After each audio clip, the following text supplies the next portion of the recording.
Hey, it's Luke without a darts.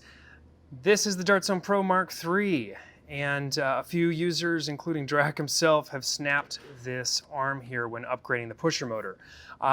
We were able to do this one time, however, on our second mod, we really aren't having any issues. So don't buy this unless you've already broken yours. I would really recommend just use the part until it breaks.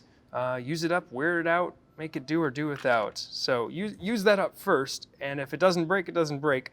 And if it does, we've built one that's twice as thick, and due to 3D printing, it actually has some pretty major advantages. PLA is very, very strong, and the layer direction going the direction it is means that this is going to be actually stronger than an injection molded part, even with the same wall thickness, at least in the direction where it gets stress. I do recommend lubricating this gear here and this little channel up and down, but installing this is very simple. You're going to remove the screw that is right here that is missing.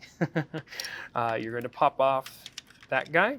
Then you're going to remove this screw right here, which retains the actual pusher itself.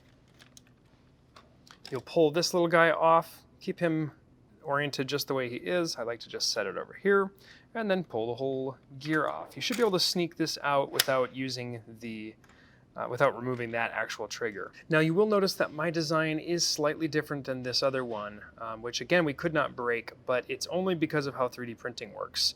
So keep that in mind. It's not too much different. You're basically going to want to make sure that this little part here is on the top side, closer to the bar, and then you're going to hook that on like so, and it will bend around just fine. Kind of lift up your trigger a bit, and slide that into place.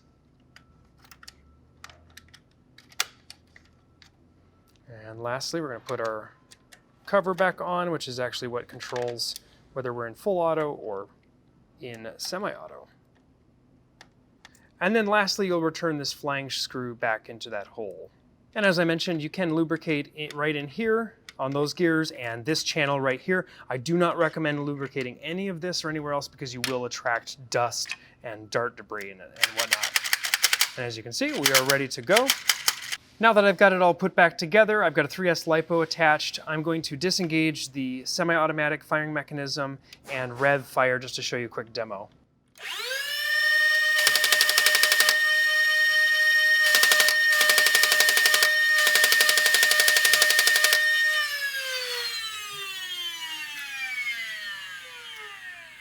And that'll do it there. As you can tell, when you upgrade this pusher motor, you get some pretty insane fire rates. I do want to make one quick speculation here. I think these only break when they just happen to be a bad part. I think it's just luck, to be honest. I don't think you should buy this unless you actually need it. Try the stock one because, like I said, we haven't broke this one yet.